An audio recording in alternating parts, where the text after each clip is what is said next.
Good afternoon. Top of the afternoon to you, young birthday boy. Thank you. That is right. Okay, Nick, I'm starting this at the top of the show. I'm going to sing to you. Oh boy.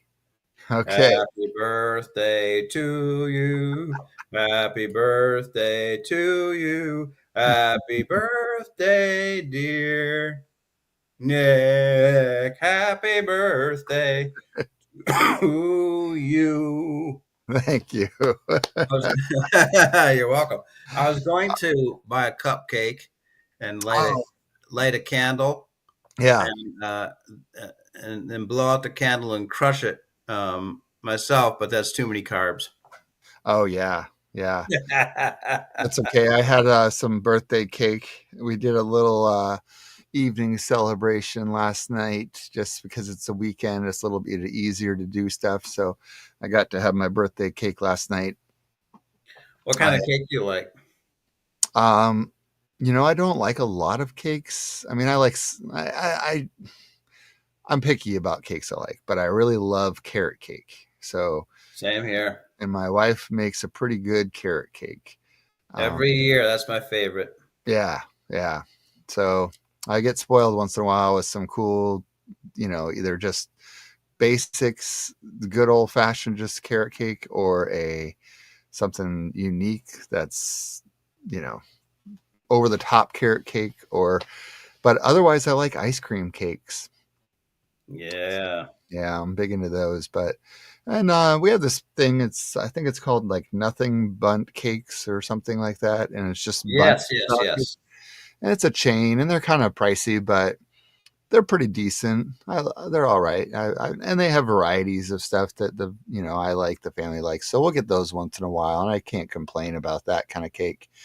But like just the traditional chocolate vanilla with all the frosting buttercream that you get at the grocery stores or Costco or whatever. I'm not into those as much. I can't. I mean, I'll might humor myself with a bite, but not into that as much. I get it, but I got to tell you, Mary likes buttercream vanilla frosting on yellow cake Oh, on for her birthday. yeah. She just had her birthday a week ago. Oh, well, happy birthday, Mary. Exactly. Happy birthday to Mary. Teach And the cancers. what'd you say? Oh, Cancer, our birth sign. Oh, okay. And she I've been turned on to that. Yeah, It's a high quality grocery store with a high quality cake. So good. Yeah. I try to not eat too much of it, but she has stopped eating it, and there's still a lot of the cake left. So I'm like, well, slowly but surely, I'm nibbling through this. Oh man. Yeah, Can't throw it away. my carrot cake won't make it past tomorrow. Yeah. So my wife makes a pretty good. Got a shout out to my wife. She makes a good, like, I like her carrot cake, and I mean, it's not all the frills and whatever. There's no like raisins in it or like some crushed nuts or anything, but she makes it, and she doesn't use any butter or oil. She uses crushed pineapple and applesauce as far as like Huh. gives it its moistness. Sorry for anybody who can't stand that word. I know it's a polarizing word. But Great. Yeah. when we're talking Yeah. about I cake, did that. it gives it a great texture. And of course, there's chopped up, you know, diced carrot in there, and all the cinnamony goodness, and the cream cheese frosting is real light, not too much sugar, but mainly just a cream cheese and Cool Whip, and I like it not over the top sweet. So it was just a perfect combination, and I can eat it for 3 meals a day. Kudos to Carrie. Yes, Kudos to Carrie. Say she hello to her. nailed it. She nailed it. Yes, cats up. Cancers are special people. Um, Exceptionally sensitive. That is so true. That is so true. Yeah. Yeah. But yeah, Very so what do we got going on today? a meditation. But before we go into the meditation, kind sir, I've got to show you. It's showing. but we're not doing a snapdragon. Okay. We're doing something else. All right. Too proud to not do it. Radishes. From the garden, Nice. pulled, Nice. pulled, an hour and a half ago. Oh, that sounds good. Yeah, we've got radishes, we've got peas, snap peas, and we've got and which are, I think I'll be doing a nice harvest of those in about 2 days. And we Uh-huh. have squash, zucchini squash coming. I mean, I saw one that looks like it's about a day away from being mature Well, enough to you harvest. know that I'm gonna completely you what when I saw your radishes, it reminded me of and I don't have anything on deck, but I do have a small quote that I was listening to that came from a poet this week. So there's a poet laureate who passed away this last week.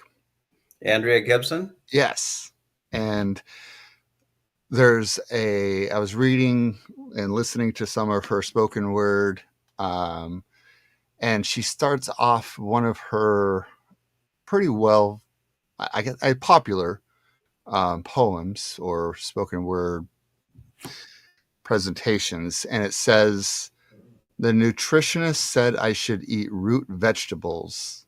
Said if I could get down 13 turnips a day, I would be grounded, rooted." So shout out to rest in peace, Andrea Gibson, beautiful soul. They touched a lot of people with their words. Right. I didn't know about them. She likes, Yeah, they like to be referred to.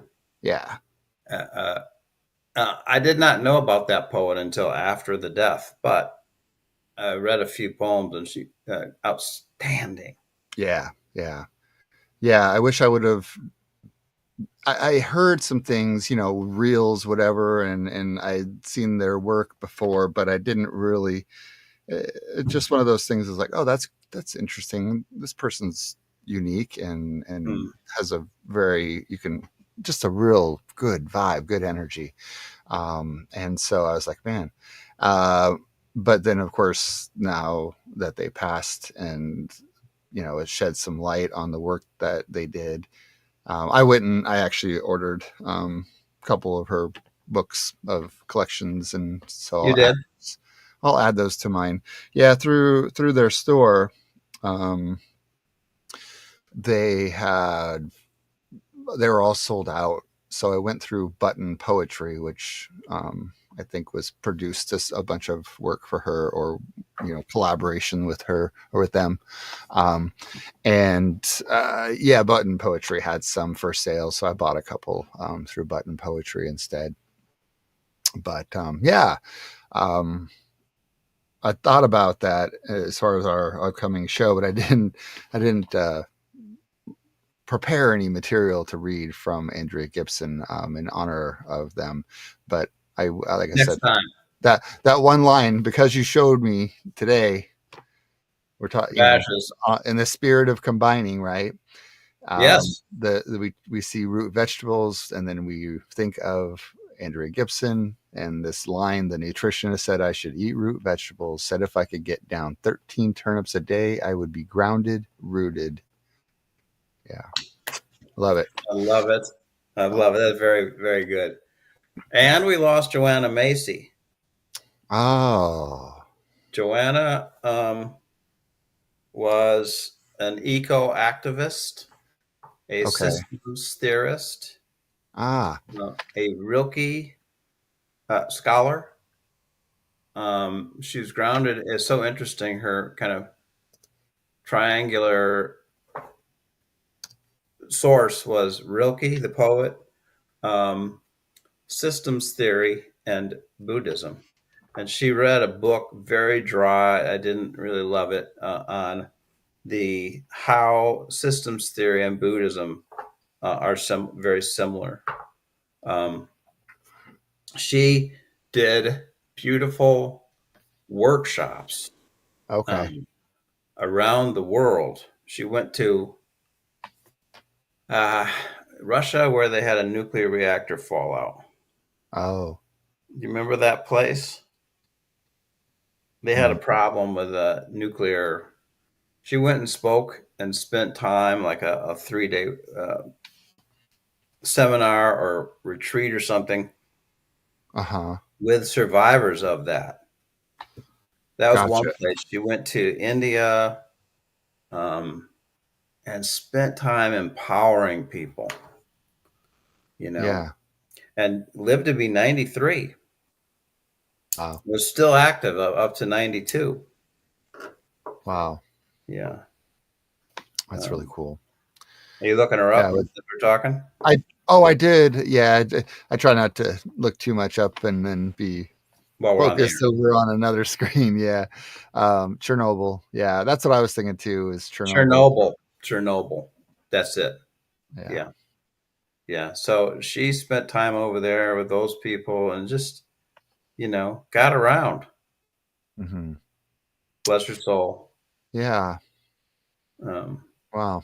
she was big time talking about the turning, which is how we need to transform in order to stave off ecological degradation. Hmm. So she was big on that. And then she, in her last year of life, started saying, maybe we're not going to make it. Yeah. But I was thinking to myself when I heard that, I was like, maybe she was, her objectivity was slightly clouded by the fact that she wasn't going to make it. I don't Oh, know. yeah. Could Yeah. be. There's some pearls to that. Yeah. Yeah. So, you want to know what we're going to talk about today? Yeah. What's up? What do we got cooking? Yeah. Yeah. Okay. Um, I'm going to start by showing you a magazine. Okay. What do we got here? Emergence magazine. Okay. Yes. Um, the intersection between ecology, culture, and spirituality. Ah. Now, I as you am say, monthly, this quarterly, big book. See how big it is? It comes out yearly, yearly. Okay. and I bought it's they've come out with about 5 or 6 of them, Uh-huh. and I've bought 3, Okay. but they're online. They're Hmm. online, so I get it in my inbox, Yeah. for free. Ecology Emergence magazine, and they get their title from the idea that something new is going to emerge from humanity. Hmm. It's going to We're going to express a new form of cooperating and ordering our society. They're dedicated to that. They're Yeah. dedicated to like a future, um, way for us all to survive. Right. And they're really, I mean, they're when I started being aware of them about 5 years ago, it was, a nice article here or there, but now they're kind of flooding the market. It's amazing the richness that they're expressing. Yeah. Films, lots of films. I've watched one, but there's about 10 that they've come up with. Oh, like documentary type films or Yes, yeah. yes. And interesting way about this in the inside. See how beautiful it is, Yeah. and it varies a lot. They've got different textures, um, different Right. art. Yeah. Isn't that beautiful? That's And the cool. articles are just, oh my gosh, some of these great contemporary thinkers like Joanna Macy. I Right. wouldn't be surprised if Andrea Gibson was published by them, Yeah. in their pages. Um, a guy named Bayo Kamalafi. He's African. I think he Okay. lives in India now, but he's a profound thinker. Bathsheba DeMuth, great That's name, smooth. isn't it great? Yeah. She is up in the Arctic. Okay. And she spends a lot of time in the Arctic, but she also is a professor at Brown University. I guess it's the summers that she's up there. And she Oh. talks about whales Mm-hmm. and polar bears. So just a lot of different things. So Emergence Magazine, um, they also emphasize practices for us to involve ourselves in that can help us evolve personally. Yeah. And one of the ones that I engaged about 3 years ago, or Mm-hmm. 5 years ago now, is they urged us or encouraged us to um, develop a relationship with a tree. Oh, I think you mentioned this before. Ah, yeah, maybe so. Yeah. And so I did. Um, I went out into the park near our old house Okay. and walked around and saw a particular tree Mm-hmm. that I was like, "Oh wow, that's the one, Yeah. big and beautiful." Yeah. So they said, "Go visit it, um, all seasons, all 4 seasons." Okay. Yes, and I was doing this little bit of thinking. Now I'm really going crazy. I'm visiting a tree. Yeah. But I also talked back to that and said, "That's just my conditioning talking. Right. I'm going to explore this." Um, so I fell in love with this tree. Yeah. It was in the heart. I did research on the 20-acre park that it was in, Mm-hmm. and the what they said was it was bought in like 1880 by a industrialist who wanted to get away from Milwaukee. Okay. It's 5 miles north of Milwaukee, but at the time that was a pretty big deal. Yeah. So it was his getaway and his family's getaway for like 30 or 40 years. Ah, that's cool. Um, then they sold it to a tuberculosis sanitarium. Huh. So it was a tuberculosis sanitarium for like 20, 25 years. And then it was sold to the city of Milwaukee and is a park to this day. Okay. The industrialist was named Kern. His last name was Kern, so it's called Kern Park. Current park. Okay. And so as I'm sitting there at the base of this tree, um, I'm thinking to myself, you know, perhaps the industrialist and his wife sat next to this tree as it was little, Mm. or a tuberculosis patient sat under its shade, Yeah. And I was looking, it's kind of near a busy street, and I was thinking that busy street, when this was a seedling, Yeah. was horse-drawn buggies, Oh, wow. you Yeah. know, and it's slowly all the cool cars. I love cars in the 40s and 50s. I think they're much cooler looking than what's out there now. Yeah. Um, so, and the Milwaukee Braves won the World Series in 1957. As the community erupted in celebration, that tree was standing there in silence, and it just, and there's an author named Martin Buber. Okay. He has a book called I and Thou. Are you familiar with it? No. Yeah, I and Thou is published, uh, I think, 1950s. Okay. He was a Jewish scholar, a Jewish sage, really. Mm-hmm. And I and Thou he says that you can break down relationships that we have into two categories: I and it, and I and thou. Okay. And I and it is when you are a subject and they are an object, Right. and you experience them or exploit them or use them, or it's just a business like Yeah. It's uh, transactional. transaction. That's the word I was looking for. Thank you. Trumpian. which we all have to do sometimes.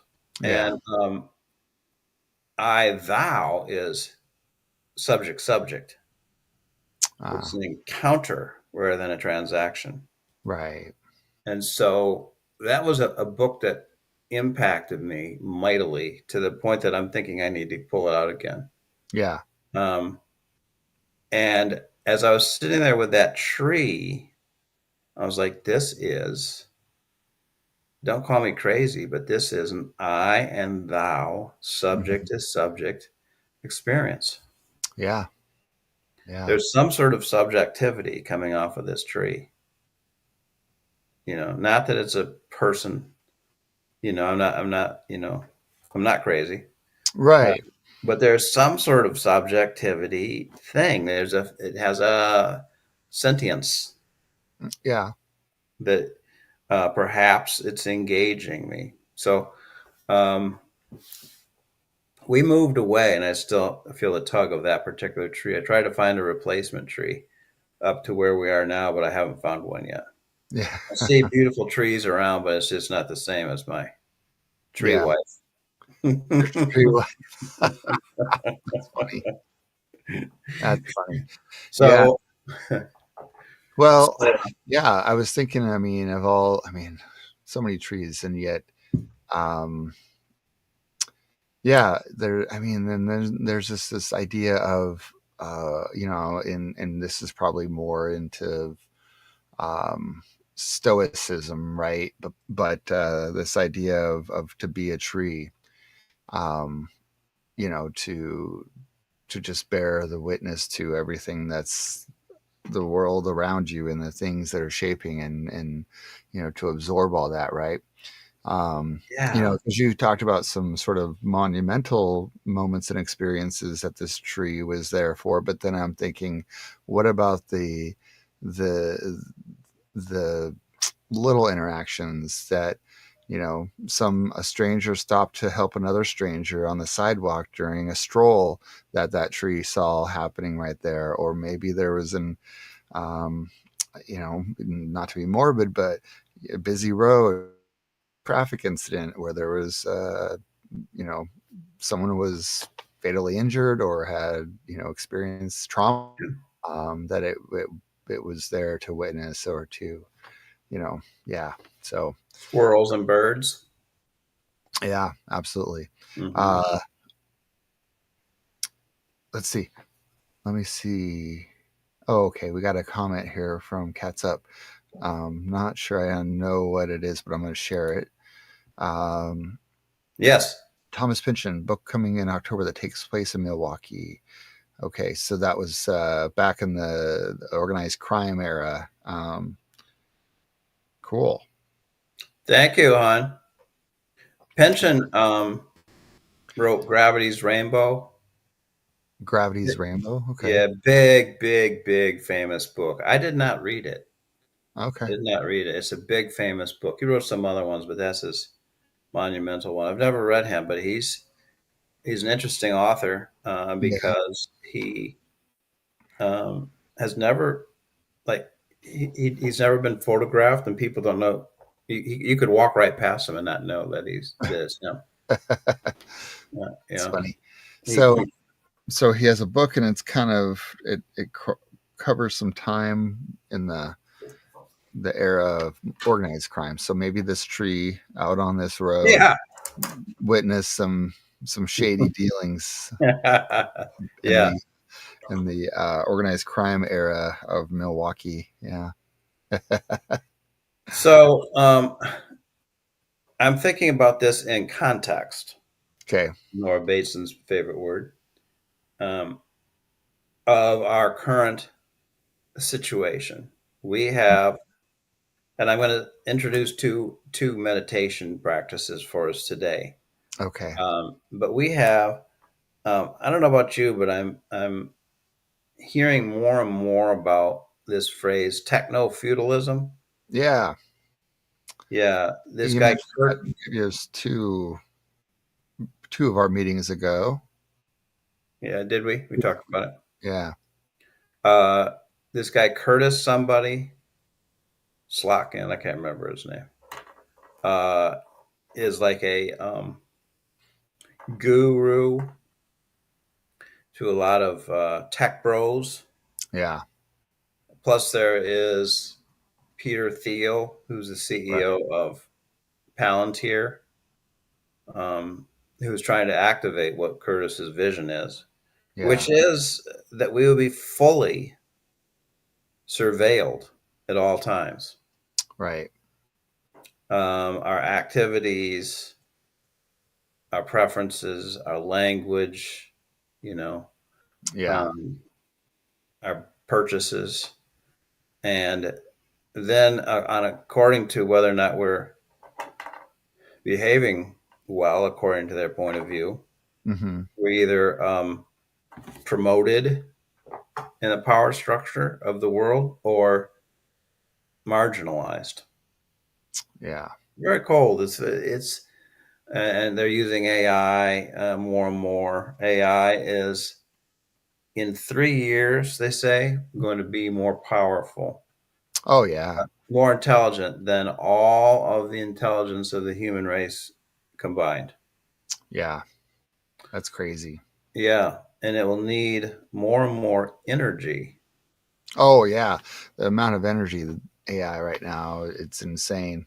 I mean, I think about it when I explore because I want to be kind of in the know of what this technology is and how it's being used and can it improve or enhance a quality of life element rather than being this big bad evil entity or concept, right?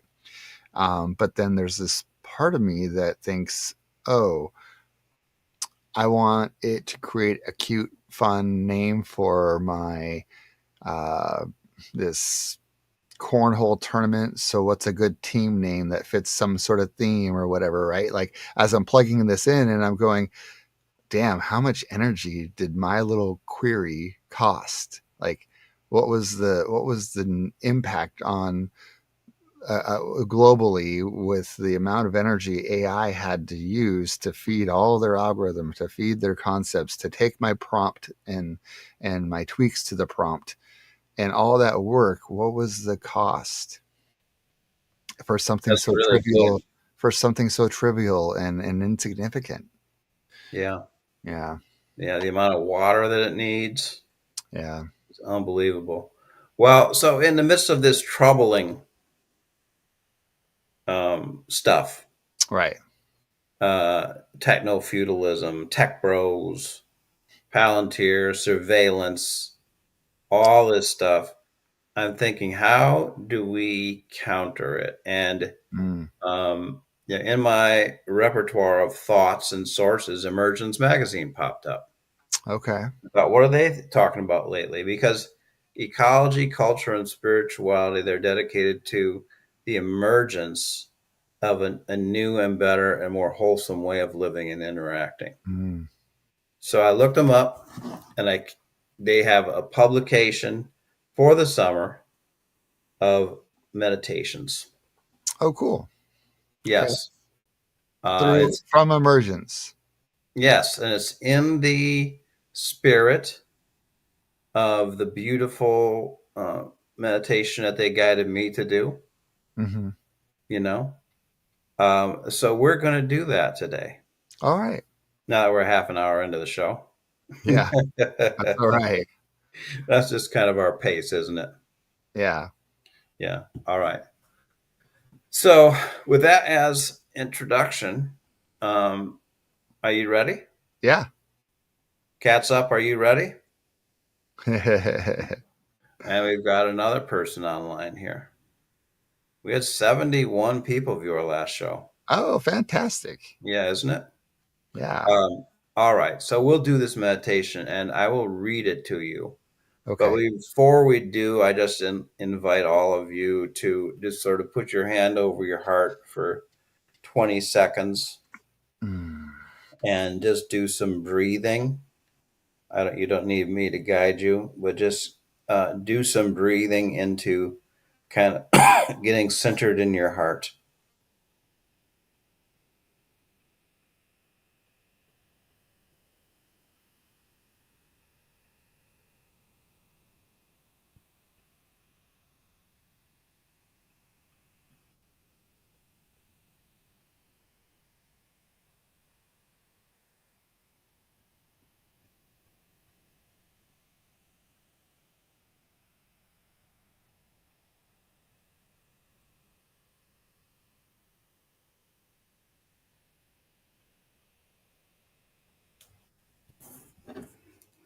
Okay, lovely, lovely.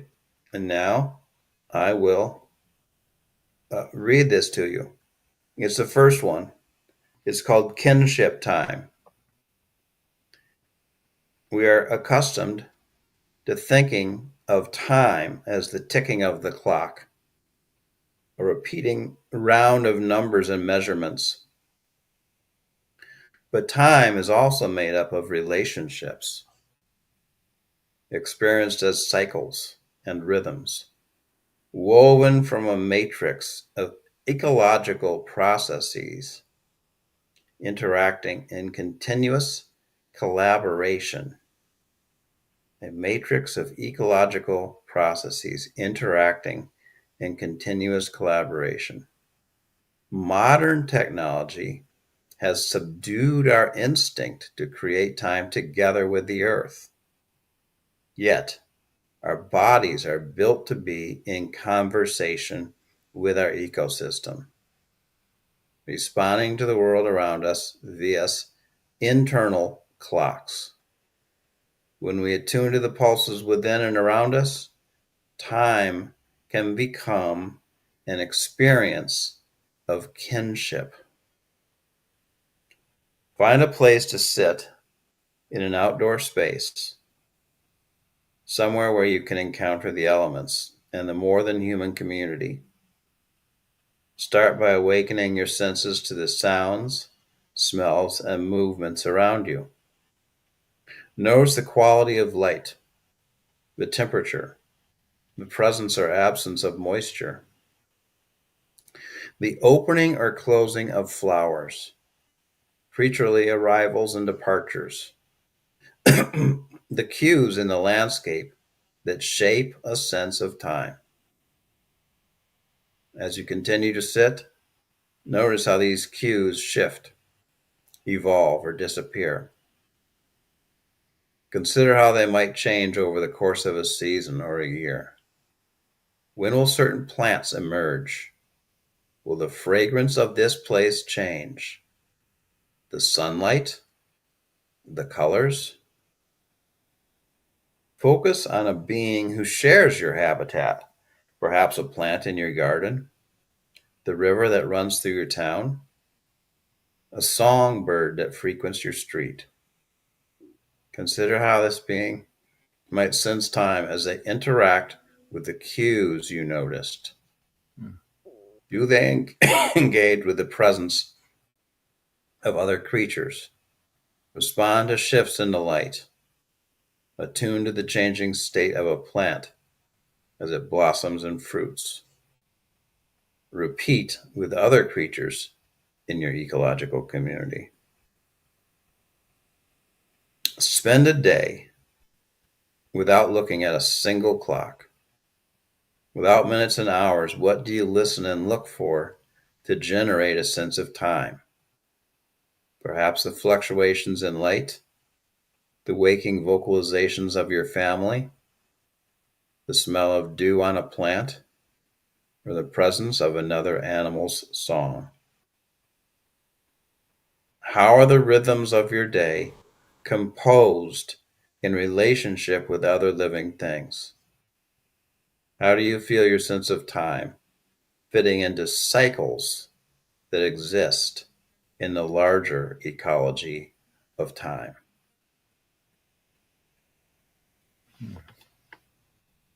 And that's the first meditation.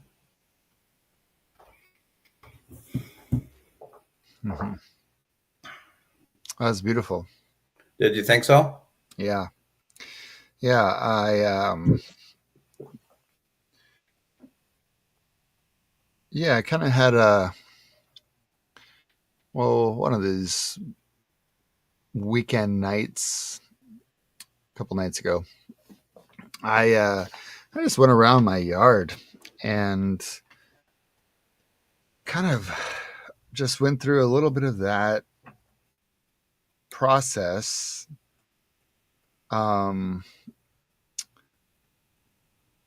more or less just looking at the richness and the wonder of each sort of um, being, as this poem says, in my my yard, the maple tree here, our garden bed with some squash, butter or yellowneck and zucchini squash, and some cherry tomatoes. And there was this moment of I don't really care much for tomatoes, but there was this this I don't want to say impulse, but it was almost as though the the cherry plant, the cherry tomato plant, was bearing its fruit as I thought about the process of the time that had been occurring and how it's like, oh yeah, as I've watched this mature from a little a rooted plant with nothing to now having harvestable fruit, there was an appreciation for that said, oh, you're offering me this. What a shame if I don't, accept this offer. And I plucked the cherry tomato and I ate it. And I just kind of made my way, and I had a lilac bush around my yard, and the lilacs, of course, have already bloomed, and I I, I can never forget that how much I love their smell when they are blooming. But right now, all I can see is that it's thriving and flourishing, and in lots of new growth, so it'll be an even bigger bush next year. And I just kind of made my way around my yard, and just as I did that, it was just I don't know what kind of came over me. It was just a sense of being in tune with it.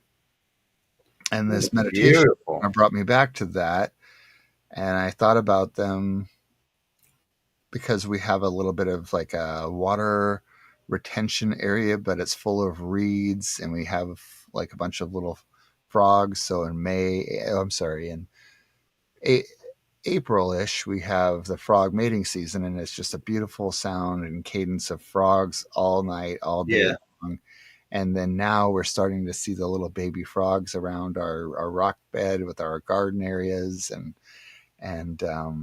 yeah. So it was just this meditation really brought me back to that place, which timing, being thousands of miles apart, and you thought of this poem or this meditation, and sharing it, and it couldn't be more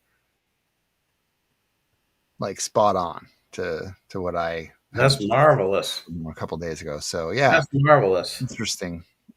Subversiveness, some a subversive approach uh, through beauty.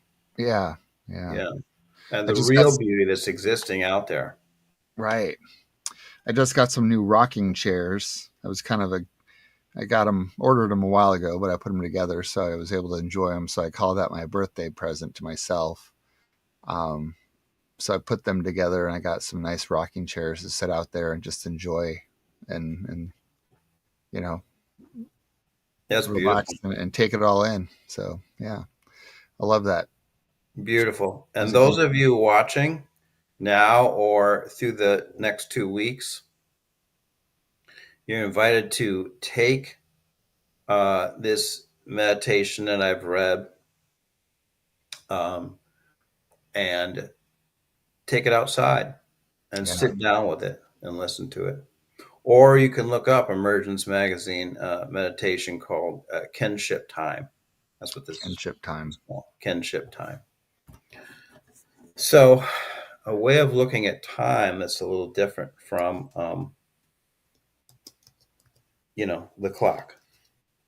All right. So, are you ready for a second one? Yes. There's two meditations. So, Hmm. Hold on. Mary and mystery viewer, we have two viewers right now. I imagine it's either Terry or Corey. All right. Yeah. Never can tell. Uh, we invite you to enter into this with us. Ledgers in the land. The earth has an immense capacity for recording the passage of time. The planet's very flesh, crust, rock, sediment, and soil holds memories of the Earth's many changes. Mountains, trees, bodies of water, and sequestered carbons offer enduring testimonies to bygone geologic eons and technological ages. In this way, the Earth is a great self-documenting archive, one on which we humans too have inscribed our marks. As our rapidly changing climate transforms the landscapes around us, much of the past is once again becoming visible, reminding us that the land is always recording and always remembering.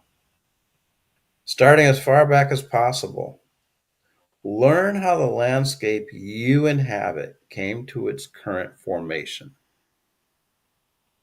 why ancient forces collided and collaborated to form its hills, valleys, or plains, what spells of ice and heat transformed its ecosystems. Make note of some key species that have come and gone from the landscape and how their habits have shaped the character of the ecosystem. What imprints did humans leave on the land? Now, excuse me, consider what vestiges of previous ages can still be found in the present. Embark on a walk in your home place where you might encounter such traces. Perhaps an old growth forest, a historic part of town, a rocky canyon or bluff, or head to a point of elevation where you can observe the topography of your region. Take note of the layers of the past that are still evident in the landscape in its present form. Imagine what your home might be like in a decade, a century, and then 1,000 years. What elements of the present moment might become layers of time buried within the land? What do you think will remain obvious and active? In the examples you note, does time feel linear, multidirectional, spherical, or eternal?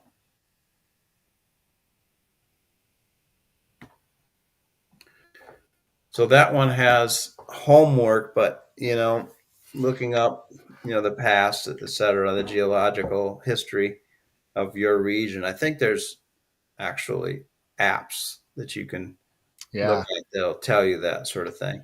But it's also just rather than thinking, oh, I've got to now go to the library and look up this, that, or the other thing. There's just a sense of wonder about it too. Yeah. Just wondering, oh, what's this place like 1,000 years ago? And what's it like 1,000 years from now? Mm-hmm. There's a guy, David Amram. Amram. Okay. Yeah, Amram. Cool cat. Um, Wrote a book called The Spell of the Sensuous. And he wrote another book too, something like Humans as Animals or some kind of name like that. Okay. He has a app where you can, and I have not um, availed myself of it, Mm-hmm. where you can tap in, and I think it takes you on a walk through Oh, your neighborhood and that's talks to cool. you about the geological time. Also, I think it talks about the stars. Oh, nice. Okay. Yeah. So, Yeah. I mean, I was actually, as you were, as I was thinking of during the meditation there, um, I had, I'd watched one of these ancient civilizations type documentary oh things, yeah. comes through, I don't know, Netflix, one of the streaming services. And, they talk about during, the end of the last ice age, and, there was possible, seafaring folks that were teaching that there was like some themes throughout different civilizations all over the world of this great flood, and kind of using the stars to kind of navigate survival through the great flood. Anyway, and some of the talk about that was there was, one of the effects was the breaking of sort of the glacier that was holding what they call Lake Missoula in Montana. And then once the glacier broke and the dam or the floodgates open of Lake Missoula, it actually carved out much of where I live and Yeah. some of these Columbia Basin and all of the rivers that run through our city and kind of carved out western Montana and Washington and so yeah, it's really interesting because I was just sort of thinking about that, and I was also thinking about how much we have that due to the melting of our solar ice caps and the rising sea levels, and once in a while a phenomenon occurs that allows us to see when the water recedes such to a degree of what has been covered in water over time, like civilization and history that um, is lost to us because it's the rising sea levels and land masses, and so it's just really interesting. And in that regard, it made me think of what is the cyclical pattern of our planet. Um, rising sea levels to a point of so much water, not enough ice, and then need some sort of event to then create ice caps that the poles kind of reform, and then allow land mass to be visible, therefore more life to live. And like, for all we know, this could be millions of years in process and making, right? So yeah. So when you're talking about time, anything, and I was like, gosh, I mean, 1,000 years. I, and I think about civilizations where we have record of them existing for the last 1,000 years, and say Europe. And I'm like, well, what all is buried and what still is preserved, or replaced? Like my house, I don't see my house surviving 1,000 years. So Right. what's gonna be torn down and built over it in that time, or is it gonna be left vacant because there's gonna be a decline in population of humans? Like I don't know. I grew up in a neighborhood, 1974 we moved in, I think it was. 73 at the latest, probably 74. Um, I lived in another neighborhood before then. But the one that I moved into in 74 at the time was like cutting edge suburbia. It was like, Hmm. this is cool. These houses are new and modern, and some of them are like stylish, Yeah. looking like architectural pioneers almost. Hmm. A couple of them were, you know. Yeah. And I drove through there maybe a year ago, Yeah. and I was like, oh my God, it's no longer that. It now feels old. Yeah. It Right. now feels dated. Well, and to that point, um, we don't make and we don't do things that seem timeless anymore. I was thinking of things that we know have been around for a millennia. For example, in say Europe, in Greece, Rome, whatever. And there's some things that still you can see today because of how timeless they are. But I think about like the New York City skyline and what skyscrapers are going to be timeless enough that we still uh, memorialize and look at their grandeur and beauty in 1,000 years. Even those modern wonders of technology and architecture and building, are they going to survive the test of time and of 1,000 years of?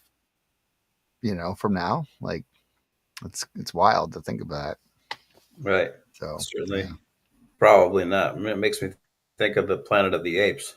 yeah, When right, the guy shows up on the beach and he sees the Statue of Liberty in the sand. yeah, yeah,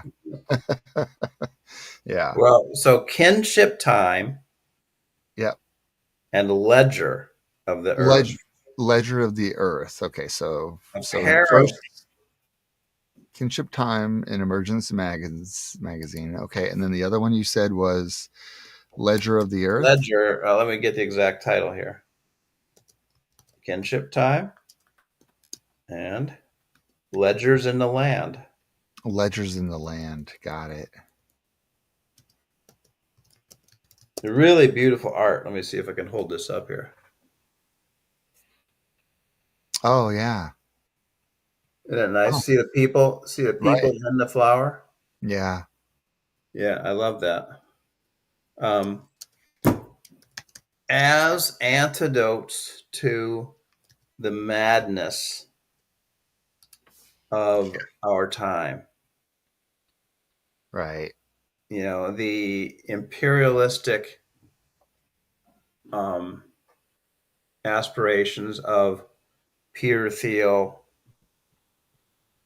that other guy, uh, Oliver, did I say his name was? Can't remember. Um, and people like Steve Miller, Oh gosh. um, and a lot of kind of sort of hidden dark money people Yeah. who really want to colonize our minds. Fighting back against that, we need to be.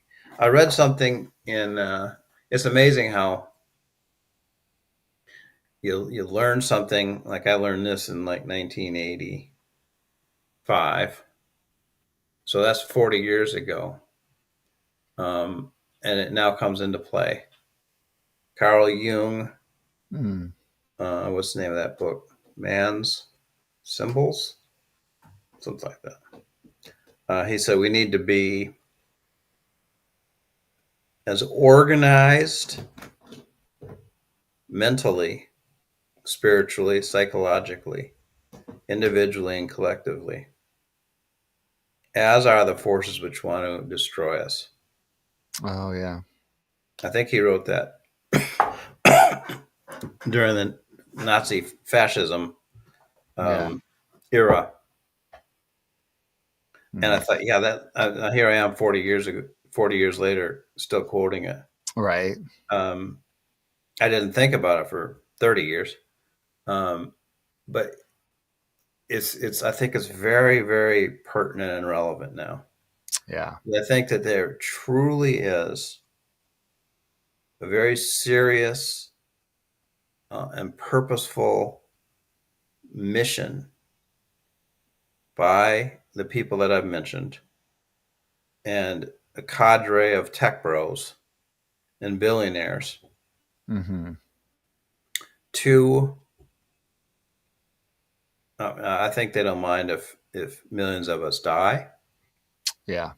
It sounds like I'm being extreme, but I think that's just the extremity of the situation. Yeah. They don't care if uh, our carbon is used as fuel Hmm. for their AI beast. Right. I feel like I'm being extreme, but I just think it's real. Yeah. Um, the We're going to have to be very, very alert, um, realistic, informed about this, and develop a counterculture that effectively resists it. Right. That's what I'm thinking. Yeah. That's what I'm thinking today on your birthday. Yeah. No. No. You're right. Yeah. I've thought about it. I think about that a lot when I think of the framing of by the these folks who would want to control, who want to manipulate, or you know, essentially engage in this sort of indoctrination of sorts. I mean, there's always extremes of every bit of indoctrination, and to be wary of it, to have a healthy amount of skepticism is to protect yourself. Um, and yet, how do we allow people to really have that healthy skepticism uh, in their own camps of what, oh, is this ideology really right? I mean, yeah, I mean, there's some things that resonate with me, but to just sort of blindly accept and not think for myself, that's a red flag, right? Yeah. And if someone's trying to discourage that, then that's an overreach. So Well said. so Well said, kind sir. yeah. Hey, Cat's up. Do you have anything you want to say, or the other person who's lurking? Yeah. Katsup says human nature continues to emerge. That's right. Mary and I have a lot of fun driving around, seeing people. Are you there? Yeah, I'm here. Oh, okay. You look like you froze. Uh, Oh, okay. Continuing to, we see people and we write their story based on how they look. We just have a lot of fun talking about human nature. Yeah. No, it's fun. Yeah. Yeah, it is fascinating. I mean, Yeah. there's a lot of wonder and mystery there to unpack and to discover. Yeah, absolutely. Yep. All right. So are we at the end? We are here coming up on the top of the hour. And this is where we have your summary, your recap, debrief. Well, so um, I went back to Emergence magazine because I'm thinking about this grindingly oppressive agenda Hmm. of, it's not just Trump. Trump, I haven't mentioned him today. Not sure. Uh, he's jackass of all jackasses, and he's a Right. terrible person. Yeah. Um, but he's also a dumbass. Um, I think these people behind him are ruthless. Yeah. Well, he's ruthless, but they're also brighter and Yeah. more of a danger. Yeah. And I'm starting to think, how do we counter? So I Right. led us to two meditations, and we'll do more. The next 2 weeks, I'm going to read this magazine, Emergence uh, magazine, for more, Hmm. another set of meditations. Yeah. Um, and also interacting with the world in the Martin Buber Mm. I and thou model. Yeah. That it's not just a tree to chop down and to use for firewood and a log cabin. Um, we all need that, but um, there's also a I and thou, subject to subject encounter, Right. and with animals, Yeah. all of them. So um, I'm starting to just think about, how do we react?